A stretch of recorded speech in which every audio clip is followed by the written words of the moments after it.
तर आपल्या जीवनामध्ये अनेक संकट दूर होतील ही ताकद त्या भगवान शंकरामध्ये आहे. म्हणून भगवान शिवाचं शिवलिंग पूजन करण्याचं काम आपण प्रत्येकाने केलं पाहिजे. या माता मावल्या रोज त्या दर सोमवारी उठतात आणि त्या मंदिरामध्ये जातात. देवाचं महत्व वेगळं आहे, पण भस्म हा आपल्याला करणं गरजेचं आहे.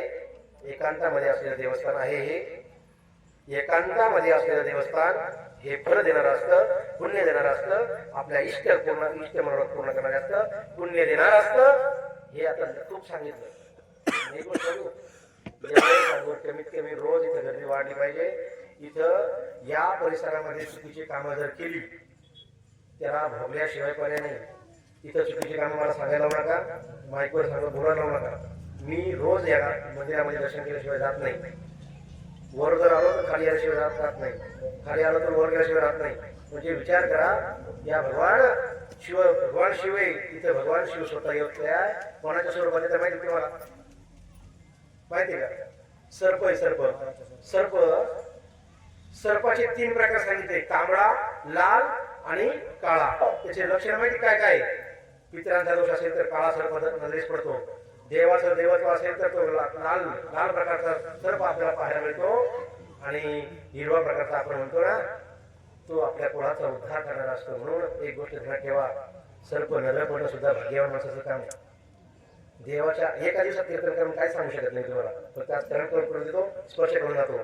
पण आजपासून सुरुवात करा. पुढच्या वर्षी मोठी कथा, मोठं कीर्तन, मोठा सप्ताह करण्याचा नियोजन गावाचं आहे. गावाचं सर्व मतभेद सोडून भगवान शंकराला पूजा. भेद भ्रमामंगळ भेद करून कोणत्या प्रकारचं काय करायचं नाही. देवाच्या या प्राण्यांमध्ये आनंद वाटेल.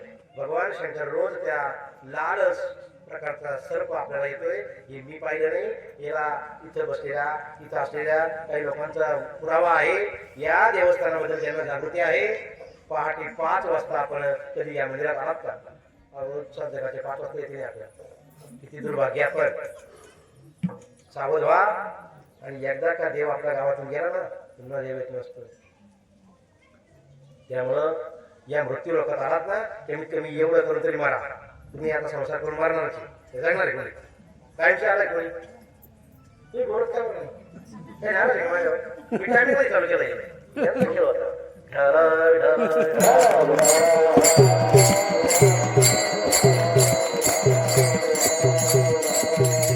आणि म्हणून या भगवंताकडे जात असताना आपण भगवान शंकराच्या मंदिरात जायला पाहिजे. रोज काहीच घेऊन जायचं नाही. रोज येताना फक्त हात जोडायचे, हे देवा माझं कल्याण कर. आणि असं कल्याण करत असताना आपण जीवन जगतो ना, काय करायचं माहिती का? या मृत्यू लोकांमध्ये आल्यानंतर एकदा मरावं लागतंय. वाद करून बोलू नका, कोणाचा अहंकार ठेवू नका, कोणाशी वैर ठेवू नका. आज या महाशिवरात्रीच्या दिवशी एक संकल्प करा. संकल्प करायचा असतो महाशिवरात्रीला. महाशिवरात्रीचं व्रत कोण केलं माहिती की मला? तुम्हाला प्रचंड विलाची कथा माहिती. महाशिवरात्रीचं व्रत कोण केलं माहिती काय? कसं केलं ऐकलं तर तुम्ही परत महाशिवरात्रीला फळच खाणार नाही. या महाशिवरात्रीच्या निमित्तानं एक गोष्ट सांगतो, ऐका. या मृत्यू लोकात कायमचं आपल्याला यायचं नाही, कायम राहायचं नाही. मग वय किती दिवस जगणार तुम्हाला माहिती? तुम्ही किती दिवस जगणार? 20 वर्ष जगणार आहे. अजून किती वर्ष? माझा बाबा 20 वर्ष जगणार. त्याचा गेला तुम्ही हायच काय 20 वर्ष आपण आपल्या जीवनामध्ये जगणार आहात. मृत्यू लोकात 20 वर्ष मुक्कामी. किती वर्ष मुक्कामी? माझ्या सकट 20 वर्ष तुम्ही जगणार आहे. मग कोणासाठी किती वर्ष जगायचं? आपल्याला सांगा 5 वर्ष 5 पंचवर्ष पाहणार आहे आपण, 4च पाहणार आहे. 5 × 20 तरी आपण वैर करायचं. एक गोष्ट ध्यानात ठेवा, काय शेजारच्या जवळचा ग्रामीण भाग आहे आपला, इतका सुंदर भाग आहे आपला. मला इथे म्हणे महाराज आम्ही तालुक्यात नाही, जिल्ह्यात नाही, मग तुम्ही कोण म्हणजे आम्ही कोकणात. वा सुंदर झालं सगळं. स्वरूप सुरुवात. विठ्ठल विठ्ठल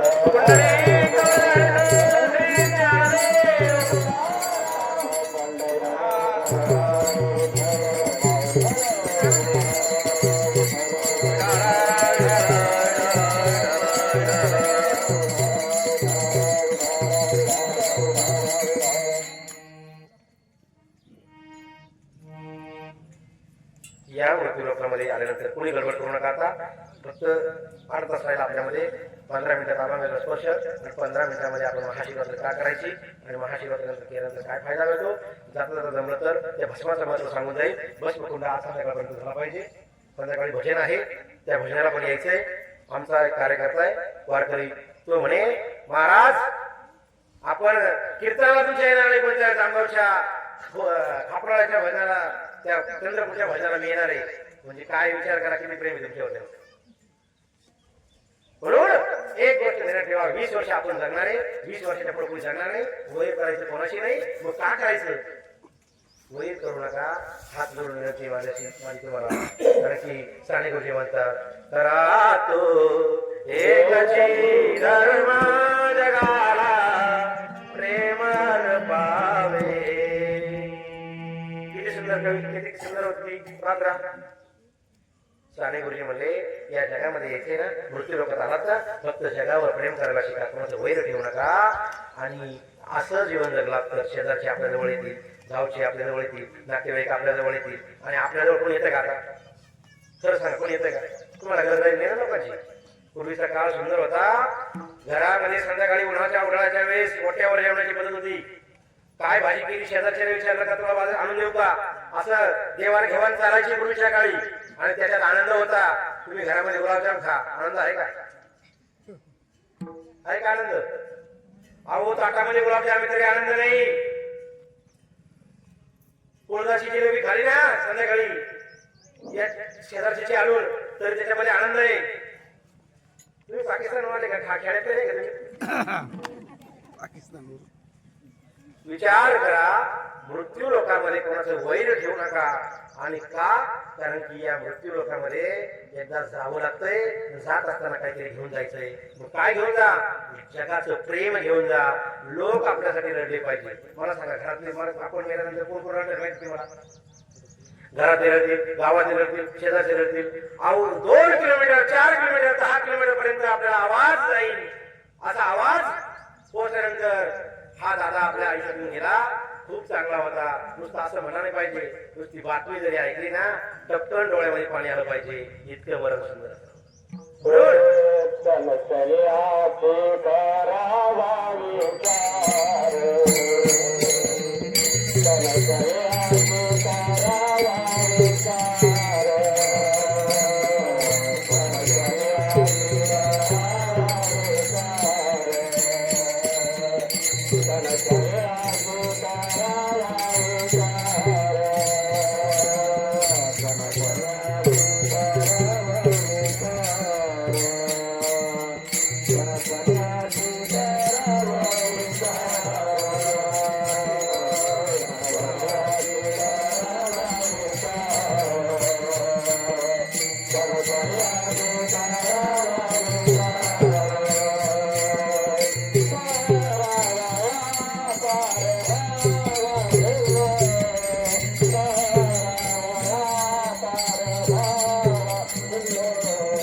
आता पवित्र काळ आहे, पूर्व काळ आहे.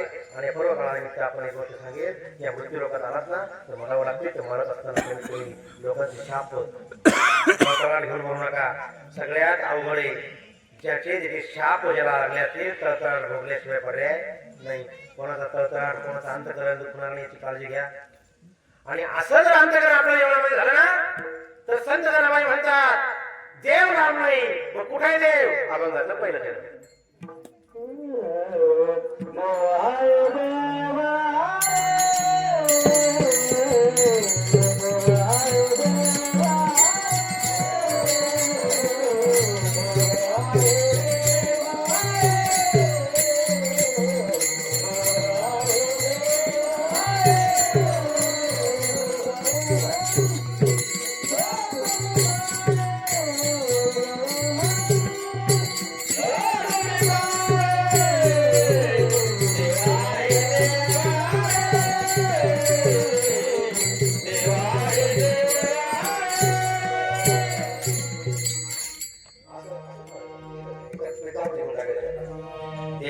देवा आहे हृदय मंदिर शोधून पाहे सर्वासाठी राम देहा देही एक सूर्यप्रकाशक सहस्र बरोबर आहे म्हणतात प्रत्येक घटामध्ये राम आहे प्रत्येक घटामध्ये राम आहे मग शोधायची गरज नाही आपण काय करतो आपल्या मृत्यू लोकांमध्ये आल्यानंतर आपण त्या देहाकडे बघत नाही कोणाचा अंतःकरण दुखला असेल तर आपण त्याचा विचार करत नाही हात जोडून विनंती आहे या कीर्तनाच्या माध्यमातून एक गोष्ट सांगेल हात जोडून संकल्प करा असा हात शिवलिंगावर ठेवा हे देवा सगळ्यांनी फराळा केल्यानंतर मंदिरामध्ये जायचं आणि असं ठेवायचा हात वेळ लागला चालत 1 तास लागू द्या 2 तास लागू द्या प्रत्येकाने गर्दी न करता जायचं हे देवा माझ्या जीवनामध्ये मी कोणाचं अंतःकरण दुखवणार नाही कोणाचं अंतःकरण दुखलं असेल तर मला माफ कर हे पश्चाताप ज्या दिवशी तुम्ही कराल ना त्या दिवशी तुम्हाला मुक्तता मिळेल तुम्ही मोक्षाचे अधिकारी व्हाल याचा पुरावा काय शिव महापुराणामध्ये सांगितलेलं आहे पश्चाताप करण्याची वेळ ज्यावेळी येते मला माणसाला देव त्याचा कैवारी असतो पश्चाताप करा की माझ्याकडून ही गोष्ट चुकली हे देवा हे चुकलं असेल तर मान्य करून घे पण इथून पुढे चूक होणार नाही ही भावना मनामध्ये ठेवून प्रत्येकाच्या हृदयामध्ये देव बघायला शिका आणि असा आपण जर देव पाहिला तर देव आहे या हृदय मंदिरी शोधून पाहे कारण की या हृदयामध्ये संत जनाबाई म्हणतात संत जनाबाईच्या गौऱ्या विठ्ठल विठ्ठल म्हणत होत्या कोण संत जनाबाई तुम्ही आपल्या जीवनामध्ये जीवन जगत असताना अनेक प्रकारचे प्रसंग पाहिले असतील संत जनाबाई सारखी भक्ती नाही स्वतः संत जनाबाईसाठी देव जनांतरण करता येत होता जात्याच्या मुखी गारी तेरे मोत्याचे म्हणजे त्या जात्याच्या मुखामध्ये मोत्याचे दाणे घालते का कारण की संत जनाबाईला देव भेटला होता ती संत जनाबाई म्हणते देव आहे तुम्ही शोधून पहा किती वेळा म्हणते देव आहे 2 वेळा म्हणते देव आहे का म्हणली कारण की तिने तो पाहिला होता दुसरा काम सांगणं म्हणजे असेल कारण की देव तिला बघितल्यानंतर तिने तो प्रत्यक्ष जगाला सांगितले हे देव बघा देव आहे हृदय मंदिरे शोधून पाहे मग तिला हृदय मंदिरामध्ये शोधला कसं काय तुम्ही म्हणाल आमच्या जीवनामध्ये का देव येत नाही आपल्या जीवनामध्ये का देव येत नाही माहिती का अशी आमच्या विक्षेप नकोय देव आहे मग देव आहे तर शोधला पाहिजे आपल्या आयुष्यामध्ये आपल्या हृदयामध्ये देव का नाही याचं कारण बघा आपल्या अंतःकरणामध्ये मद मत्सर क्रोध काम क्रोध हे सर्व भरलेले आहेत आणि त्याला जागा देवाला जागाच राहिली नाही मग आता काय करावं लागेल तुमच्याकडे तांदळाचं पोतं भरलं आता तांदळाचं पोतं फुल भरलं 50-60 किलो झालं आता टाचे मारल्यानंतर पुन्हा एकदा 1 किलो टाकायचं काय करावं लागेल काय करावं लागेल पुढं काढावं लागेल मग काय करावं लागेल मग आता आपल्याला हृदय मंदिरी देव आहे देव येण्याकरता आपल्याला काय करावं लागेल अरे बोला ना काय करावं लागेल आधी याच्यातले बाहेर काढावे लागेल आणि ते बाजूला करावं लागेल मग तो आपल्या आपल्या हृदयामध्ये बसेल याच्याकरता काय करावं लागेल देव आहे हृदय मंदिर शोधून पाहे आणि मग तो देव आहे ना तो पण जो देव नटलाय कसा नटलाय माहिती तुम्हाला या देवाला आपला देव किती आपल्याकडे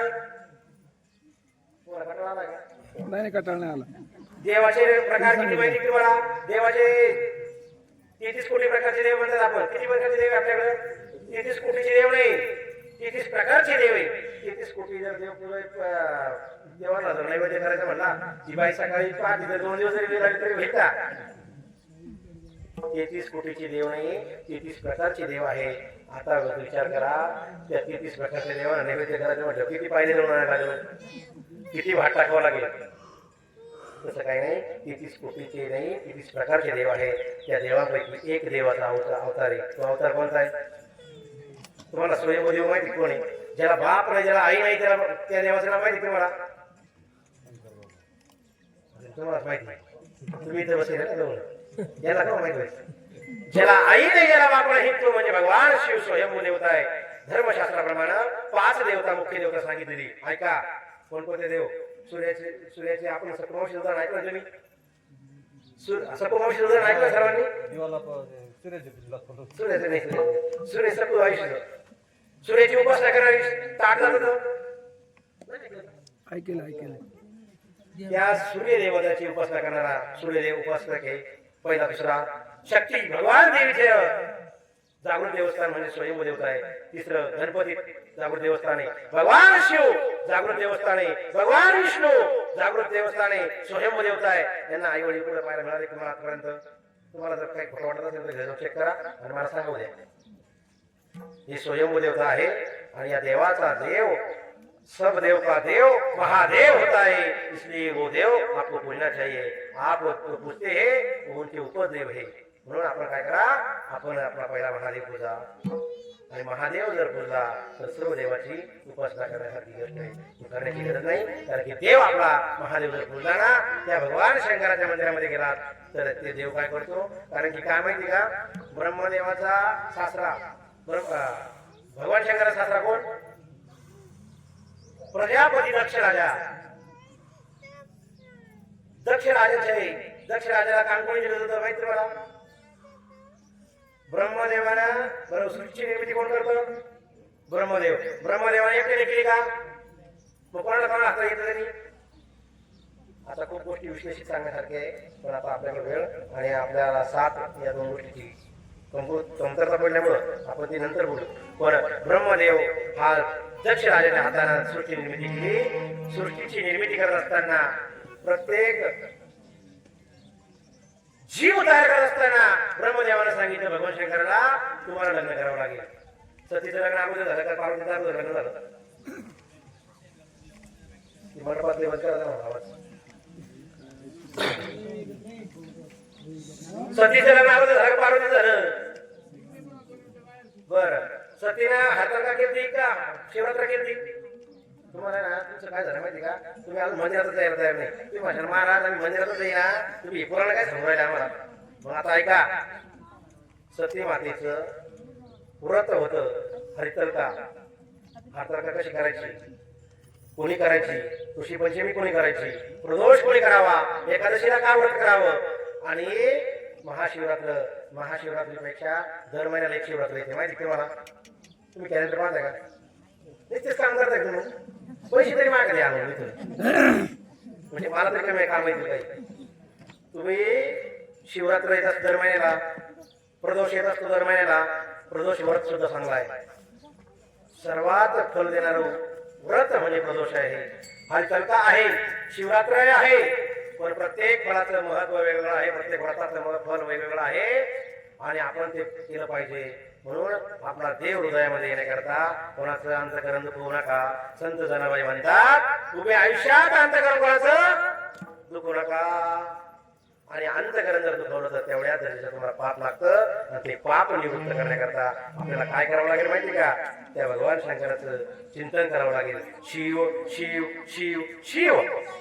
श्री शिवाय नमस्तुभ्यं, श्री शिवाय नमस्तुभ्यं, श्री शिवाय नमस्तुभ्यं,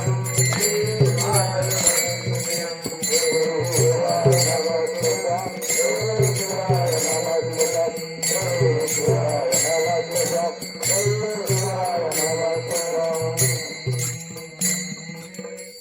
एक अंतकरण तुम्हाला सांगतो, उदाहरण अंतकरण एक गोष्ट. मला खूप बोलायचं होतं तुमच्याशी, पण माझा कालचा 2-3 कार्यक्रम ठेवले. आजही संध्याकाळी 2 कार्यक्रम आहे, त्यामुळं वेळ मिळाला तरी या शिवकथेबद्दल बोलायचं झालं तर खूप काही बोलण्यासारखं आहे. त्या जाताना एक 5 मिनिटं भस्म सांगून जाईल. आणि आता देव नटला नाना परी हे एका पहिल्या अभंगाचं पहिलं चरण सोडून जाईल. पूर्ण अभंग सुटणार नाही, कारण की मी काही मोठा अभंग सोडवणारा संत जनाबाई सारखा एक मोठा भक्त नाही. तुमच्यातलाच एक लेखन आहे. त्या अंतकरणानं आपण ते श्रवण करावं, कारण देव आहे, देव आहे. कोणाचं अंतकरण कधी दुखू नका. या मृत्यू लोकात आलात ना, शिवाची उपासना करायची. फक्त एक गोष्ट करा, काय करा? माझा देव माझ्या जवळ आहे, माझ्या हृदयात आहे, आणि देव माझ्यावर कृपा करण्याकरता मी कोणाचं अंतकरण दुखवणार नाही. मग ते अंतकरण कोणाचं असो, कोणाचं अंतकरण असू द्या. अंतकरण कोणाचं आहे बरं? अंतकरण हे आपण म्हणतो आई वडिलांना बाहेर ठेवायचं, आणि आई वडिलांना जर आपण सांभाळलं नाही ना, त्यांचं अंतकरण आशीर्वाद देत असतात, तर शापही देत असतात. एखाद्या पतीचं अंतकरण आपण दुखवलं, आपल्या पतीचं, तर अंतकरण तेवढ्या दर्जेनं तेवढं भोगावं लागतं. एखाद्या पत्नीचं आपलं स्त्रीतत्व असेल, अर्धनरनाटीश्वरी, ज्या भगवान शंकराने अवतार घेतला. स्त्रीतत्व म्हणजे कोण आहे? भगवान शिव आहे. पुरुष तत्व म्हणजे कोण आहे? भगवान शिव आहे. मग स्त्री आणि पुरुष वेगळा नाही, भेद नाही, फक्त ते आपल्याला जीवाकरता, आपल्या संसाराकरता, आपल्या व्यवहाराकरता आपल्याला ते वेगळे ठेवलेले आहे. ज्या प्रकारचं स्त्रीचं तत्व आहे, स्त्रीचं अंतकरण आहे, तेवढ्याच दर्जाचं अंतकरण पुरुषाचं आहे. पुरुषाचं अंतकरण जेवढं आहे तेवढं स्त्रीतत्वाचं आहे. म्हणून कोणाचं अंतकरण कधी दुखू नका. देव नटला त्याचं उदाहरण देऊन मी एक गोष्ट सांगेन की देव कसा नटत असतो. काय झालं, महाभारतातलं उदाहरण. देव कसा नटत असतो बघा. देव आहे, पण देव आहे ना, तो देव कसा आहे तो शोधता येत नाही आपल्याला. आपल्या जवळ आहे पण आपल्याला सापडत नाही. त्याचं एक उत्तम उदाहरण आहे. महाभारतात एक प्रसंग सांगेल. मोह आवडत नाही मला, कारण की तुम्ही उदाहरण जेवढे कमळासारखे फुलं घेऊन बसलेले चेहऱ्यावर आणि जेवढे सुंदर बसले तर मग मला सांगावं लागतं ना.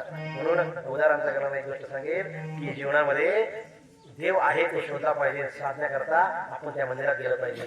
काय झालं, महाभारताचा प्रसंग आहे. काय झालं, दुर्योधनाला काय व्हायचं होतं, वज्रदेवी व्हायचं होतं. काय व्हायचं होतं, ज्या वेळेस पांडवांचं आणि कौरवांचं युद्ध सुरू झालं, युद्ध सुरू होत असताना अगोदर सांगितलं झालं, सर्व देवांची कथा सांगण्यात आली की देवाने सांगितलं तुम्हाला तुमचं युद्ध करावं लागेल. युद्ध सुरू होण्याच्या अगोदर 2 दिवस दुर्योधन म्हणतो आता आपल्याला विजय मिळवायचा आहे. एक सुईच्या टोकावर सुद्धा जमीन त्याला मिळू देणार नाही. कोणाला, तुम्ही जागे ना सर्व, घोडत चला. कोणाला, कोण म्हणतो, कौरवाचा महापती म्हणजे मुख्य दुर्योधन म्हणतोय की मी त्यांना काही मिळू देणार नाही.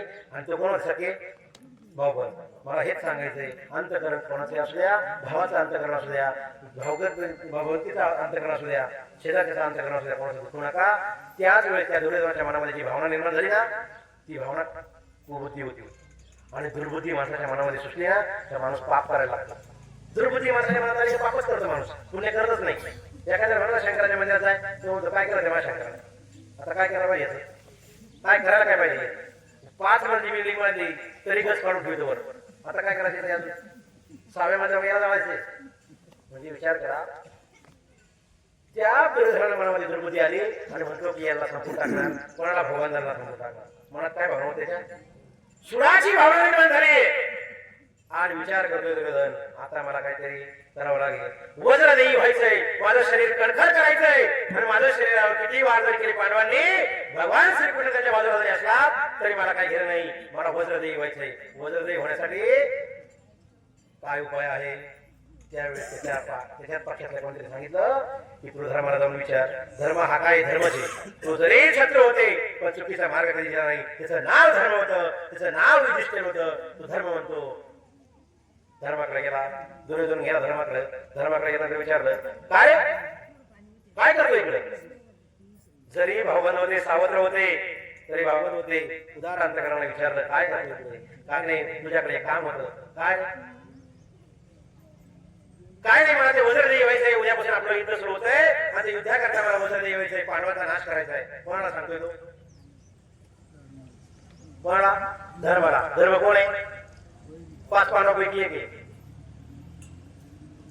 मला सांगा, तुमच्या घराला आग लावायची, तुम्ही म्हणता ते शब्द, तुम्ही म्हणता का पेट्रोल टाकून होता गाडी लावा, म्हणता.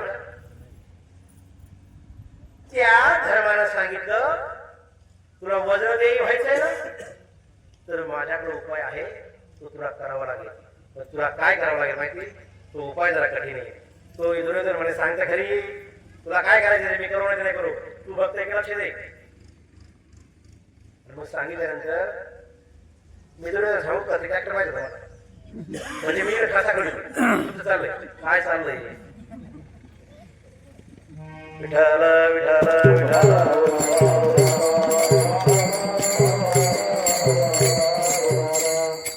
वज्रदेवी होण्याकरता उपाय सांगितला. धर्म म्हणतो उपाय सांगतो, ऐक.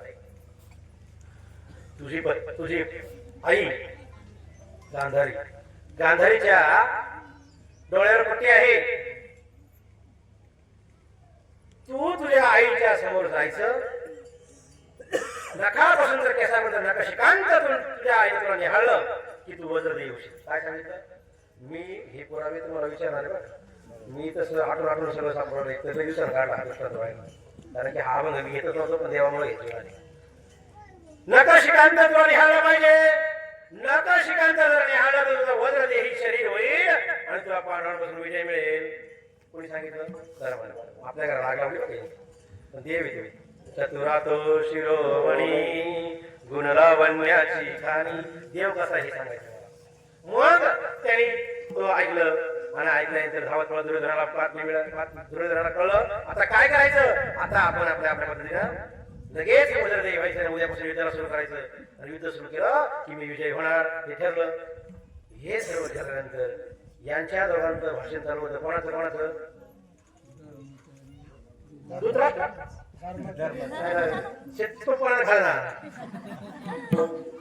दुर्योधनाला वाटलं आता मी वज्रदेवी होणार. आता घाई घाईने पळत सुटला, तसाच चालला. आणि जात असताना या दोघांची चर्चा कोण करत होतं. धर्माची आणि दुर्योधनाची भाषा कोण पाहत होतं, कोण ऐकत होतं माहिती तुम्हाला. भगवान श्रीकृष्ण कुठं बसला होता. द्वारकेचा राणा पांडवा घरी. तो नगरीमध्ये बसला होता, राजदरबारामध्ये बसला होता. दोघांची भाषा कळली. भगवान श्रीकृष्ण विचार करतायत आता जर वज्रदेवी झाला तर आपल्या या पांडवांचा नाश झाल्याशिवाय राहणार नाही. पण पांडव हे भक्त आहे आणि पांडवांना जर आपण जर पाठीमागे दिला, साथ नाही दिली तर ते आपला विश्वास ठेवणार नाही. बघा तुम्ही एखाद्या देवळात जा आणि 2 दिवस जा, 3 दिवस जा, महिनाभर जा, 2 महिने जा, 3 महिन्यानंतर तुम्ही म्हणता देवानं आमचं काहीच केलं नाही हो, एवढं करतोय आपण. तरी आमच्या जीवनामध्ये त्याने काय केलं, मातीच चालवली. तो काळा, तो असा, तो तसा. कोण म्हणता, कोणाला म्हणतो? देवाला. कोण आहे तो तुमचा? आपलं असं झालंय, ताप आला का देव माझा बाप, आणि ताप गेल्यावर मी देवाचा बाप. पाठ तुम्ही तेच करता वाटतं. दुर्योधनाची आणि धर्माची भाषा त्या भगवंताला कळेल. भगवंत म्हणतो आता जरी हा जर वज्रदेव झाला ना तर माझ्या पांडवांचा नाश होईल. आता मी काय करू. तर मनामध्ये भावना निर्माण झाली आणि तो चढत पायरीपर्यंत चढत होता. पुढं पहिल्या मजला चढला, दुसरा मजला चढला, तिसऱ्या मजल्यावर चढणार. त्या दरवाज्यामध्ये कोण उभा होता? कृष्ण नव्हता उभा. तुम्ही झोपेत काय मी काय सांगू राहिले. कृष्ण झोपेत कृष्ण होता उभा. एक पंडित ब्राह्मण एक टाईला उभा होता तिथं. आणि काय घेऊन उभा होता माहिती का? फुलाचे हार घेऊन उभा होता. आणि त्याला सांगितलं हे दुर्योधना काय झोपड झाली. तो म्हणे खूप महत्वाचं काम आहे पंडित बाबा, तुमची दक्षिणा विक्षिणा काय पाकिट बिकिट असेल ते नंतर पाहू, आता मला फार महत्वाचं काम. कोण म्हणलं? दुर्योधन त्याला म्हणला. आणि असं म्हणल्यानंतर तो म्हणे पंडितजी म्हणे अरे बाबा मला पाकिट नको, मला काहीच नको, तू फक्त माझा एक शब्द ऐक, तू कुठं चाललाय माहिती मला. पण त्याने सांगितलं ना त्याला, पण ते काय धडपड काय गडबड आहे. त्यावेळी त्याने सांगितलं माझ्या आईच्या समोर मला नतशिकांत उभं राहायचंय आणि मला वज्रदेवी व्हायचंय, मला विजय मिळवायचा आहे. हे कोणी सांगितलं? दुर्योधनाने सांगितलं. आता याला सर्व माहित होते. तर हा चतुरातो शिरोमणी गुणलावण्याची खाणी. आणि मग त्याने सांगितलं काय याला काय तुझी आई तुला जन्म दिला तेव्हा तू लहान होता, तुझ्या आईजवळ किती मांडीवर खेळला तर चाललं असतं. एक 3-4 वर्षाचा मुलगा आईच्या मांडीवर उडं लागलं चालत असतं, काही हरकत नाही. पण 25 वर्षाचा झाल्यावर काय करायचं? 25 वर्षाचा मुलगा आईच्या समोर कपडे सुद्धा बदलत नाही आज, तर तू असं जाणार? तुला काही वाटत नाही का? बरं त्या ब्राह्मणाचं मत म्हणणं कोणाला पडलं माहिती का? ते दुर्योधन आपल्या बुद्धीचं होतं ना, तसं आपलं झालं. आपण कोणाचं ऐकतो? आपण म्हणतो नाही नाही तू बळकांडेश्वर काय मागायचं नाही, आपण बिरोबर बोलतो. आपली इच्छा झाला. आपलं काय झालंय, बाप सोडायचा, काकाला नमस्कार करायचा. त्यामुळं हा बाप आहे, हा बाप जर तुम्ही बोलला ना तर तुला तुझ्या कुळाचा उद्धार होईल. हे ध्यानात ठेवा. दुर्योधनाला महत्व पडलं. सूर्यधन म्हणला काय हरकत नाही. मग काय लावू? तो म्हणे काय काळजी करू नको, मी तयारी झालो. हे हार घे आणि हार तुम्हाला कमराला खाली कमरा खाली तरी ते नाही काहीतरी ती कमराच्या खाली तरी तुला ते झटून राहील आणि तुला ती लाज वाटणार नाही. तुझ्या आईला ते बरं वाटेल असं सांगितलं. हा तुलाचे हार बांधले. हार बांधल्यानंतर त्या आई समोर गेला ना आईने पट्टी काढली डोळ्यावरली. आईला सर्व सांगितली, घाई सांगितली वेळ नसल्यामुळे. पट्टी डोळ्यावरून काढली आणि विचारलं अरे दुर्योधना तुला जर वज्रदेवी व्हायचं होतं तर ही दुर्बुद्धी का सुटली तुला? हे फुलाचे हार का बांधले? सर्व ठिकाणी तू पक्का होशील पण मांडीमध्ये कच्चा राहशील. ही भावना त्या गांधारीने सांगितली आणि म्हणते आता तू वज्रदेव होऊ शकत नाही. आणि हे सर्व वाईट होतं फक्त भगवान श्रीकृष्णाला. आणि भगवान श्रीकृष्ण म्हणतायत कोणाला? आणि त्याच वेळेस त्या दुर्योधनाला मारण्याच्या वेळेस भीम त्या गदा मारत होताना भीमाचा आणि दुर्योधनाचं युद्ध सुरू होतं. फक्त भगवान श्रीकृष्णाने सांगितलं कुठंच मारू नको, फक्त मांडीवर प्रहार कर. हे ज्यावेळेस सांगितलं त्यावेळेस दुर्योधनाच्या मनामध्ये तिमिर झाली आणि विचार केला, हा ब्राह्मण कोणीतरी आलता होता नसून हा देव होता. देव नटला नाना परी.